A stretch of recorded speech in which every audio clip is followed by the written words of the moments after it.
There's something intoxicating about the idea of a summer night on the water. The warm breeze, the reflection of city lights shimmering on the waves, the laughter of friends echoing against the hum of the yacht's engine. It was supposed to be perfect. We had been planning this for weeks, my husband, Daniel, and I. A celebration of summer, of life, of the wonderful circle of friends we had cultivated over the years. We chartered the yacht, handpicked the guest list, and made sure every detail was exquisite. By the time we arrived at the dock, the energy was already electric. The champagne flowed as we pulled away from the shore, the city skyline shrinking behind us.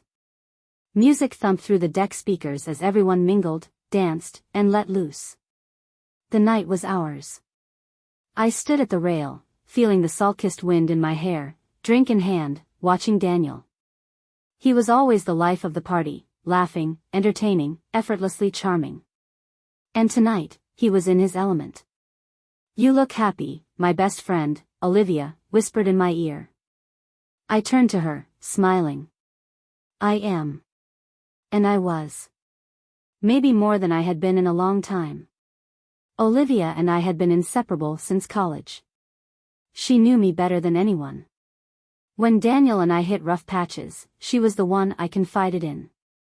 She was also the one who reassured me that every marriage had its ups and downs, that Daniel adored me, that I had nothing to worry about. The party roared on. We danced. We drank. We indulged in the kind of carefree abandon that only came with summer and the ocean. It was perfect. Until it wasn't. It started with something small. A shift in the air. A lingering glance between Daniel and Olivia that I wasn't meant to catch. I brushed it off. It was the alcohol. The adrenaline. The setting. But then Daniel disappeared. And so did Olivia. At first, I told myself they were probably just refilling drinks. Maybe taking a breather from the noise. But as the minutes ticked by, the nagging feeling in my chest grew heavier. I excused myself and began searching. Upstairs. Nothing. At the bar. Nothing. On the deck where groups were still laughing, singing, and throwing their hands up to the music. Nothing. I felt it then. A sick, twisting sensation deep in my gut. I knew where he was. And I knew who he was with. My legs carried me before my mind could catch up. Down the stairs, past the dimly lit hallways of the yacht's cabin. I wasn't even breathing. I couldn't. Then I stopped. The door wasn't even locked.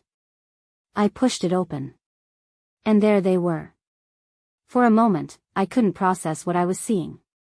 The dim lighting of the cabin cast them in an intimate glow. Daniel, his body pressed against Olivia's, their limbs entangled as if they had done this 100 times before. His hands, the same hands that used to trace the curves of my back on lazy Sunday mornings, were now holding her. Time fractured. Sounds became distant. The pulsing music from above, the soft lapping of waves against the yacht's hull, the muffled laughter of our friends, it all faded into a deafening silence. Then Olivia gasped. Daniel turned. His face shifted from passion to shock in an instant. I must have made a noise. A breath. A strangled sob. Something to announce my presence. Olivia scrambled away from him, clutching the sheet to her chest like it could somehow shield her from what she had just done. She started, but words failed her. Daniel didn't move. He just stared at me. I expected guilt. Panic. Begging. Anything. But there was none of that. Instead, there was something else in his expression, something colder. A flicker of resignation. Like he had already decided that whatever we were, whatever we had, was over. That was what broke me. Not the physical act of betrayal.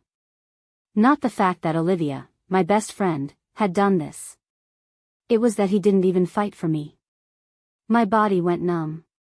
My chest felt like it had caved in, leaving a hollow, aching space where my heart had been.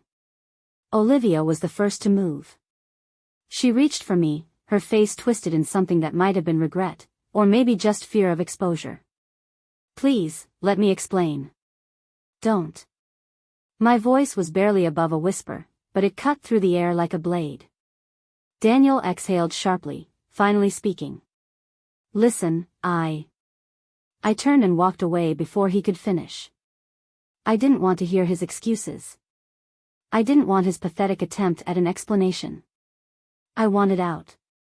As I ascended the stairs, the weight of the night pressed down on me. The laughter, the clinking of glasses, the warmth of friendship, it all felt like a cruel joke now. I reached the deck and paused, gripping the railing for support. Breathe. Don't fall apart here. Not in front of everyone. The sea stretched out endlessly before me, dark and unfeeling. A part of me wished I could throw this pain into the waves, let it be swallowed whole and carried away by the tide. But the pain was inside me. And there was no escaping it. I swallowed hard, straightened my shoulders, and turned back toward the party. I wasn't going to run. Not yet. But they were. The night air was thick with the scent of salt and champagne, but I could barely breathe. The deck lights flickered across the water, casting golden ripples over the waves, but the world had lost its glow. I stood there, frozen, my grip tightening around the yacht's railing. My mind reeled, trying to stitch reality back together, but it was shredded beyond repair. Behind me, the party roared on. Laughter, music, clinking glasses, oblivious to the storm brewing just beneath the surface. Oblivious to the fact that everything had changed. I needed to move. I needed to do something. But I felt like I was caught in some cruel, suspended reality, like I wasn't even inside my own body anymore. And then I heard it. Footsteps. Soft at first, hesitant. Then, his voice. Hey. Daniel. I refused to turn. I refused to give him that. Can we talk, he said, voice low, cautious. As if I were a wild animal he was afraid of startling. I let out a hollow laugh. Talk. You want to talk? He exhaled, and I could feel the weight of his presence behind me, but he didn't dare step closer. He hesitated. I never meant for this to happen. There it was. The classic line. The coward's anthem. I finally turned to face him. Did she trip and fall into your arms? Did your lips accidentally collide? Did your wedding ring fall off before or after you got inside her? His jaw tightened. It wasn't like that. I scoffed. It never is it? For the first time, I saw a flicker of something in his eyes. Not regret, no, not nearly enough of that. But something close to frustration. Like I was inconveniencing him with my reaction. And that was when I knew. He wasn't sorry. Not really. He was sorry he got caught. Something inside me snapped. You could have told me, I said, my voice dangerously calm. You could have been honest. You could have said, hey, I think I have feelings for someone else. It would have shattered me, but at least I wouldn't be standing here feeling like a goddamn fool. Daniel ran a hand through his hair, exhaling sharply. It wasn't planned, okay? It just happened. I shook my head, laughing bitterly. Nothing just happens, Daniel. You chose this. Over and over again. He said nothing. And that silence spoke volumes. My vision blurred with tears I refused to shed in front of him. I turned back to the water, my grip on the railing so tight my knuckles turned white. I'll leave, he said finally. I'll tell everyone I'm not feeling well. I don't want to ruin the night for you. I turned to him, staring him down. You already have. His throat bobbed as he swallowed. And for a second, just a second, I thought I saw a flicker of pain in his expression. But it was too late for that. Too late for everything. He hesitated a moment longer, then turned and walked away, disappearing back into the glowing lights of the party. I stood there alone, the ocean stretching endlessly before me. The night wasn't over. And neither was this. I stayed at the railing long after Daniel left, the salty breeze stinging my face, the weight of betrayal pressing down on my chest like an anchor. I didn't know how long I stood there, minutes, hours. Time had lost all meaning. What was I supposed to do now? Turn around, smile, pretend everything was fine? Go back inside and toast to an evening that was already rotten from the inside out? No. I wasn't going to let this slide. The first time I saw Daniel, really saw him, I thought he was the kind of man who would never hurt me. I had built my life around that assumption. And now, standing here, with my world crumbling around me, I realized how blind I had been. I didn't just lose a husband tonight. I lost a best friend. And I wasn't the only one. I exhaled sharply, steeling myself, then turned and headed back toward the party. The moment I stepped onto the deck, the energy of the crowd hit me like a wave, people laughing, music pulsing, glasses clinking in celebration. Oblivious. But not for long. I spotted Olivia almost immediately. She was standing near the bar, her face flushed, drink in hand, pretending that nothing had happened. Like she hadn't just driven a dagger straight through my back. Our eyes met. For a moment, she froze. Good. I stalked toward her, each step deliberate, controlled. My pulse roared in my ears, but outwardly, I was calm. Ice cold. Her lips parted slightly, as if she wanted to say something, but no words came out. I didn't give her the chance. Enjoying yourself? I asked, my voice smooth as glass. She blinked, her fingers tightening around her glass. Listen, No, I cut her off. You listen. I took a step closer, just enough for her to feel the heat of my fury beneath my frozen exterior. You were my best friend, I said quietly, but every word was razor sharp. I trusted you. I loved you like a sister. She looked down, shame flashing across her face. Good. Let her feel it. Let her drown in it. You could have told me, I continued, my voice unwavering. You could have walked away. She opened her mouth, but I shook my head. No excuses. No pathetic justifications. You made a choice. I tilted my head, studying her like she was a stranger. And maybe she always had been. She swallowed hard. I never wanted to hurt you. I let out a bitter laugh. That's the thing, Olivia. You did want to. If you didn't, you wouldn't have done it. She flinched like I had struck her. I leaned in, lowering my voice to a whisper meant just for her. You can have him. He's yours now. My lips curled into a humorless smile. Enjoy the lies. The betrayal. The feeling of never knowing if he's sneaking around behind your back next. Her breath hitched. I pulled away, straightened my shoulders, and turned on my heel. As I walked away, I felt her gaze burning into my back. But I didn't turn around. I didn't have to. Because I had already won. The moment I walked away from Olivia, something inside me shifted. I wasn't the woman who had boarded this yacht hours ago. That woman had been happy, secure, blind. She had trusted too easily, loved too deeply, and never questioned the foundation she had built her life upon. That woman was gone. The party raged on, but it felt like white noise now, a distant hum beneath the storm inside me. I needed space.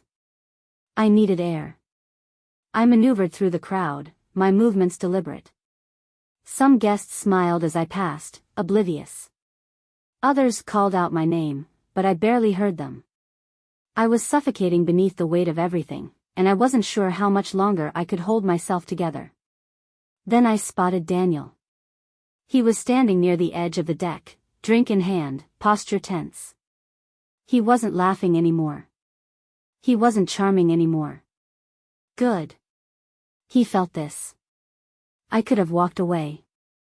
I could have let him stew in his own guilt, let him wonder how I would handle this, let him sit with the knowledge that he had destroyed something irreplaceable. But I didn't want to walk away. I wanted him to understand. I moved toward him, my heels clicking softly against the deck. He turned at the sound, his eyes meeting mine. There was something different in his gaze now. Not guilt. Not regret. Fear. For the first time, he didn't know what was coming next. I stopped in front of him, folding my arms. "So," I said, my voice calm, measured. "Was it worth it?" His jaw tensed. "Don't do this here." I let out a small, humorless laugh. "Oh, so now you care about keeping up appearances?" I tilted my head. "That's funny. You didn't seem too concerned about that when you were screwing my best friend downstairs." His fingers twitched around his glass. He wanted to run. I could see it in the way his shoulders stiffened, the way his gaze darted briefly toward the exit.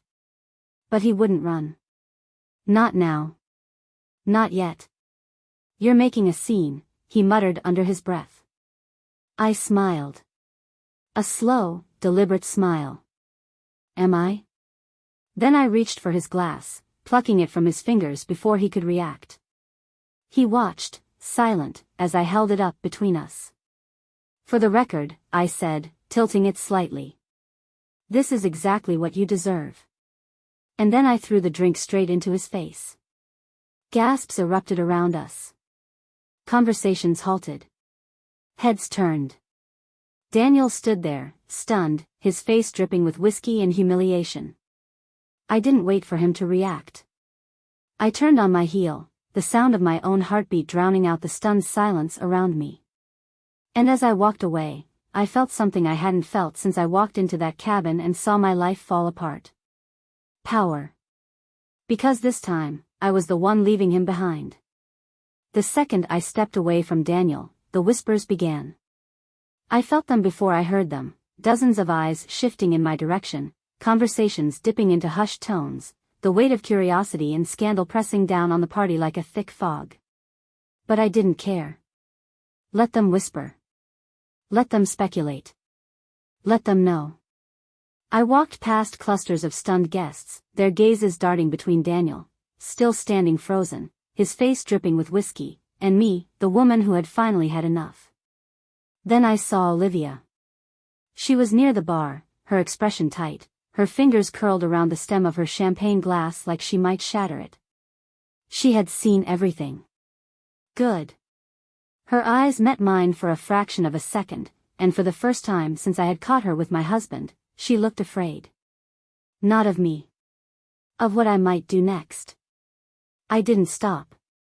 I didn't give her the satisfaction of knowing whether or not she was my next target.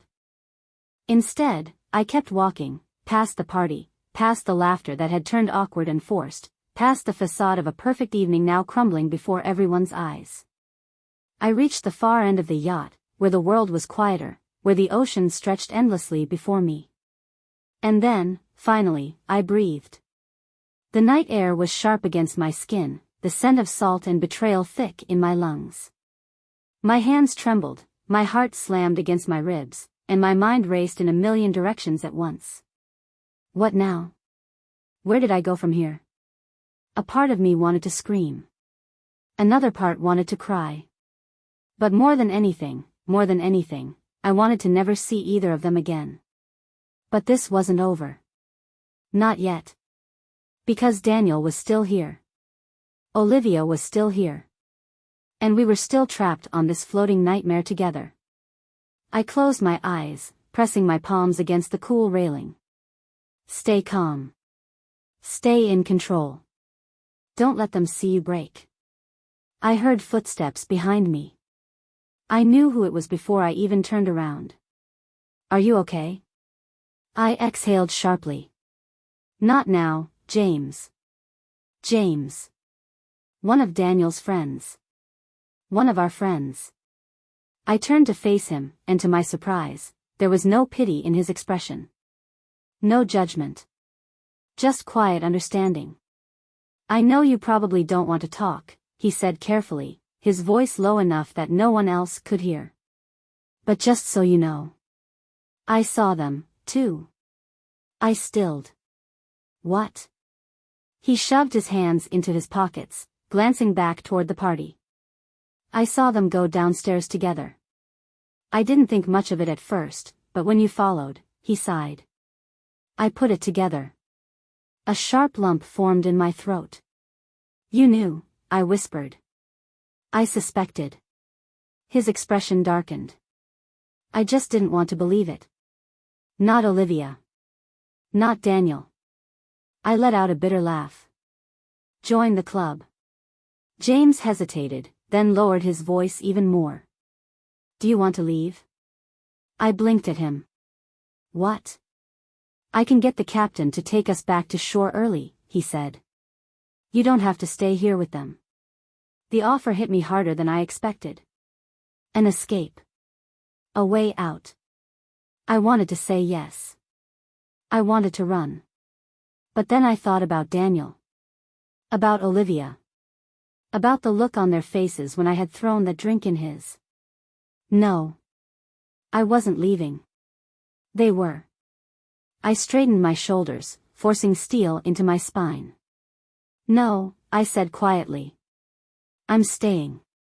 James studied me for a moment, then nodded. All right. I turned back toward the water, the waves crashing softly against the yacht.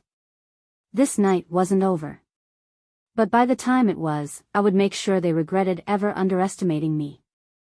I stood at the edge of the yacht, the ocean stretching into endless darkness before me, while behind me, my old life smoldered like dying embers. I could have left.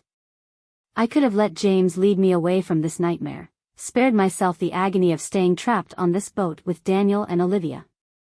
But no. They were the ones who had set fire to everything we had built. They were the ones who should be squirming, not me. And I wasn't going to let them walk away unscathed. I turned back toward the party, my heels clicking against the deck as I made my way through the sea of murmuring guests. Their eyes flicked to me, then quickly away, their whispers trailing behind me like the wake of a ship. I let them talk. Let them watch. Because this wasn't a secret anymore. And I wasn't the one who should be ashamed. Then, like fate itself had a twisted sense of humor, I saw them. Daniel and Olivia. They were standing at the far end of the deck, partially hidden in the shadows, locked in a hushed, frantic conversation.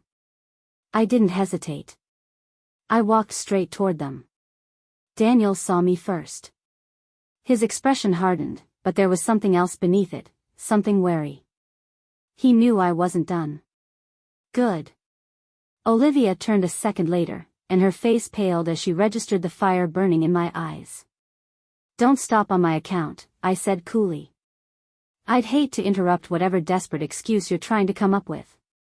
Olivia looked away, her lips pressing into a thin line. Daniel exhaled through his nose, like he was trying to hold back his frustration. Like I was the one being unreasonable. Look, he said, shifting his weight. I know you're angry. I laughed. Actually laughed. A sharp, bitter sound that cut through the night. Oh, you think I'm angry? I stepped closer, my voice dropping to a lethal whisper. Daniel, I'm not angry. I'm done. His jaw tightened. This isn't the place. No, I said, cutting him off. You don't get to dictate that. You lost the right to control this when you decided to betray me in the middle of a party I planned. He opened his mouth to argue, but I wasn't finished. I turned to Olivia. And you? You were supposed to be my friend. My best friend. I tilted my head. Tell me, was it worth it? She swallowed hard. I never wanted to hurt you. I gave her a cold, humorless smile. You keep saying that. But you did. And the worst part? I let my voice drop into something softer, deadlier. You did it for him. Olivia flinched, her gaze darting to Daniel for a second before looking away. Because deep down, she knew. She knew this wasn't some great love story. She was nothing more than a convenient betrayal. I took a slow breath and straightened my shoulders, letting the weight of my words sink in. I want you both to remember this moment, I said quietly. Because when this little thing between you inevitably falls apart, and trust me, it will, I want you to remember exactly what you lost. Neither of them spoke. Neither of them could. I turned, walking away without another word, leaving them standing there in the wreckage of what they had done. The night wasn't over yet. But I had already won. The night had shifted. What had once been a carefree, glittering party had now become something else entirely, a spectacle, a slow-motion unraveling, with Daniel and Olivia at its center. And I was no longer the fool in the story. I was the one writing it. I moved through the crowd, my presence sparking more hushed whispers, more stolen glances. I could feel it, how the energy had changed, how the air buzzed with a different kind of excitement now. A scandal had unfolded in real time, and I was no longer the woman to be pitied. I was the woman people admired. I spotted James near the bar, watching me with quiet curiosity. When I reached him, he raised an eyebrow. That looked intense. I let out a slow breath, steadying myself. It was necessary. His lips twitched. So, what now? Now. That was the question, wasn't it? I glanced over my shoulder, back to where Daniel and Olivia stood, still caught in their little storm. He was speaking low, sharp words into her ear, and she was looking away, her expression tight. Cracks were already forming. Good. I turned back to James, a slow smirk tugging at my lips. Now, I said, reaching for the nearest champagne flute, I enjoy the rest of my night. James studied me for a beat, then chuckled. You know, I think I like this version of you. I clinked my glass against his. So do I. With that, I turned back to the party, shoulders squared, chin high, feeling lighter than I had all night. I was done crying. Done breaking. And for the first time, I realized. I wasn't the one losing anything. They were. I didn't need to see them anymore. Daniel. Olivia. The ghosts of who they had been to me. They were nothing now, just two pathetic people standing in the wreckage of their own choices. I had walked away, and I wasn't looking back. Instead, I let the music fill my veins, let the night become mine again. I laughed. I drank. I danced. Not because I wasn't hurting, no, the betrayal still burned beneath my skin like an open wound, but because I refused to let them take anything else from me. James had stayed by my side, not hovering, not coddling, just there. And for the first time that night, I was grateful for it. Then, at some point, I noticed something shift. Daniel was alone. Olivia was gone. I spotted him near the bar, shoulders tense, jaw clenched, a drink in his hand that he wasn't actually drinking. And that's when it hit me. He thought she'd stand by him. She didn't. A slow smile curved my lips. How poetic. I had spent years loving this man, believing we were something solid, unbreakable. And yet, in the span of a single night, it had all come crashing down, not because I had walked away first, but because the moment things got ugly, so had she. Olivia had abandoned him. Daniel, for the first time in his life, was alone. I should have felt pity. I didn't. Instead, I picked up another glass of champagne, took a slow sip, and turned back to the party, because I had already won. And he knew it. The yacht swayed gently beneath me, the waves whispering against the hull like a quiet applause. For the first time all night, I felt weightless. Daniel was alone now, abandoned by the very woman he had thrown everything away for. I hadn't seen Olivia since she disappeared into the crowd, her face tight with humiliation. Maybe she had locked herself in a cabin, maybe she had found another man to soothe her wounded pride. I didn't care. The universe had already balanced the scales for me. I had walked onto this yacht as a wife. A best friend. A woman who believed in the people she loved. I was leaving it as something else entirely. James leaned against the railing beside me, watching me with that quiet, knowing gaze. So, he said, smirking, are you going to make a dramatic exit, or are you staying until the bitter end? I laughed, light and unburdened. Neither. I turned to face him, feeling the ocean breeze lift my hair, the cool night air filling my lungs. I'm just getting started. With that, I drained the last of my champagne, let the past sink beneath the waves, and stepped into my new life, one where I was no longer the one being left behind. Because from this moment on, I was the storm. And they? They would spend the rest of their lives trying to outrun me. The end.